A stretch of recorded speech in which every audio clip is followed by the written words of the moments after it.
Değerli takipçilerim, sevgili izleyiciler, bugün sizlerle yeni bir tamirat tadilat videosu çekeceğiz. Bu videomuzda ise araçlarımızın fren balatalarının değişimidir.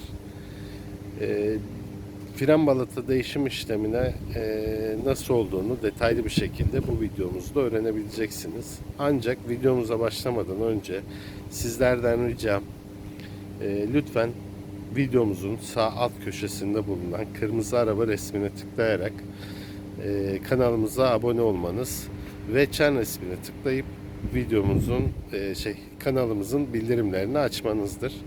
Bildirimleri açmanızın size sağlayacağı yararlar yüklediğimiz ilk videolardan öncelikle siz haberdar olacaksınız. Şimdi balata değişim işlemine geçebiliriz. Arkadaşlar öncelikle arabamızın tekeri yere basıyorken bujonlarını gevşetmektir ilk işlemimiz. Ve ayrıca bujonları gevşettikten sonra kiriko yardımıyla lastiği havaya kaldırmak olacak. Ancak lastiği yerden kestikten sonra, yani arabamızı havaya kaldırdıktan sonra ise kiriko ile çalışmak tehlikeli olacağı için arabamızı sabit durduracak bir takozu almak olacak. Şimdi ben bujonlarımı gevşetip kiriko ile arabayı havaya kaldırıp takozumuzu altına süreceğim. Arkadaşlar şimdi bujonlarımı gevşetip aracımı bu kendim yapmış olduğum takozlarla takozu aldım. Böylece aracımız kirikoya göre daha sağlıklı bir duruma gelmiş oldu. Yani sallantı olmamış oldu. Çünkü yerle sabitlemiş oldum böylelikle takozu. Bu iş güvenliği açısından önemli. Diğer türlü Allah esirgesin kirikodan aracımız düşerek kötü bir sonuçla doğurabilir. Öncelikle o yüzden güvenlik tedbirlerini alıyoruz.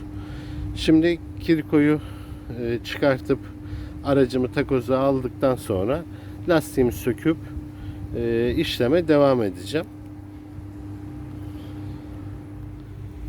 Arkadaşlar arabamızın lastiğini söktük.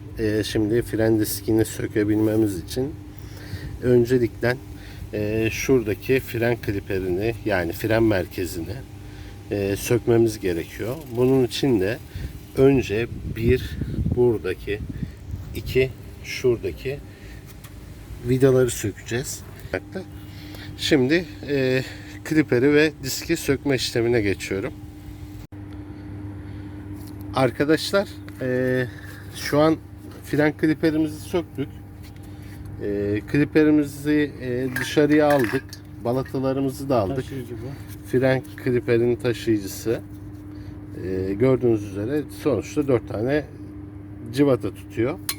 İkisi burada. İkisi de kliperi tutan cıvatalardı. Onları söktük. Şunu da göstermek istiyorum arkadaşlar. Kliperden söktüğüm balata bu. Yani eski balatalarım. İyi ki sökmüşüm. Şuralarda çatlamalar oluşmuş. Eğer bunu fark etmeyip kullanmaya devam etsek belki de şu balatanın yüzeyi buradan koparak frene sıkışıp, yani diske sıkışıp beni zor duruma sokabilirdi. Yolda bırakabilirdi. Bunun için iyi ki sökmüşüz. Kliperimi temizleyeceğim. Ondan sonra tutucu şasesini temizleyeceğim. Kliperimin kendisini temizleyeceğim. Gerekirse boyayacağım. Ve diskimi monte edip toplama işlemine geçeceğim. Şimdi sevgili arkadaşlar, balata değişim işleminde kliperi sökmüştük. Bunun sebebi de işte şuradaki tırnakları çıkartıp oluklarının şuradaki olukları temizlemek amaçlı. Bunu bir tel fırça yardımıyla yapabiliriz. Bu balatayı sıkıştırıcı şeyleri, pimleri söktük. Şurada göstereyim size. Şurada oluklar var. Bazen buralara balata tozları dolabiliyor. Bu balata tozlarını temizlemeniz gerek ki klipsler çok daha iyi oraya otursun ve balatalarımızı daha sağlam bir şekilde tutsun. Ve şuradaki pistonları da arkadaşlar sökmüşken şöyle çektiğinizde bu yerinden çıkıyor şuradaki contayla birlikte. Greslerseniz daha iyi olur. Daha buradaki pistonun daha yumuşak olacağından freninizde daha iyi çalışacağını düşünüyorum. Şimdi bu yeni klipsleri yerine takmaya geldi sıra.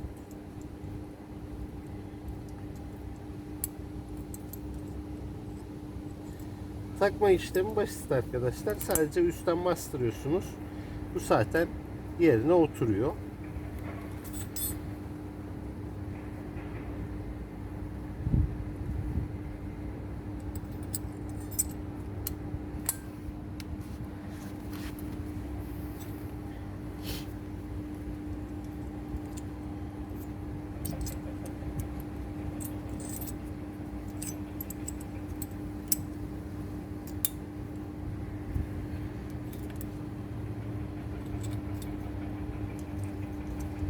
Şimdi bu klipsleri yerine taktıktan sonra arkadaşlarım kliperimi tutucusunu tekrar yerine monte edeceğim. Sonra kliperi takacağım. Balatalarımı yerine monte edip arabamızı toparlayacağım. Arkadaşlar şimdi biz klipslerimizi taktık.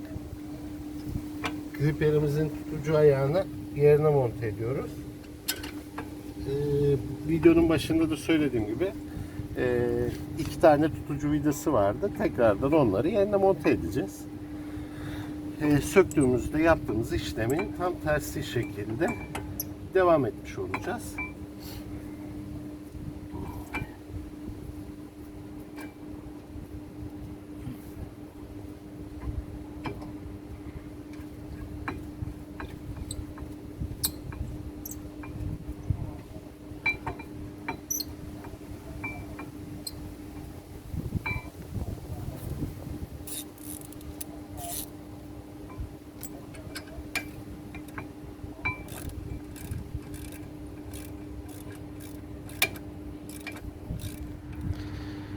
Arkadaşlar şimdi kliperimizi yerine taktık, gördüğünüz üzere balatalarımızı takacağız. Balatalarımızı takarken şu şekilde takıyoruz.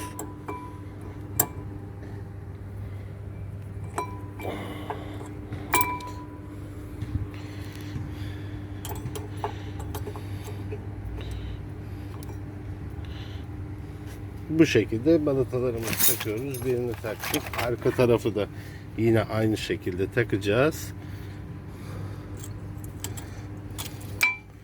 Ve kliperimizi üzerine kapatacağız. Böylelikle balatamızı değiştirmiş olacağız. Arkadaşlar fren balatalarımızı yerine taktıktan sonra lastiğimizi de monte ettik. Böylelikle fren balata değişim işlemimiz bitmiş oldu. Şimdi son olarak aracımızı takozdan indirip malzemelerimizi toplayacağız. Sabırla beni dinlediğiniz için hepinize teşekkür ediyorum. Kendinize iyi bakın.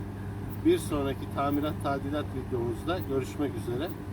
Hoşça kalın.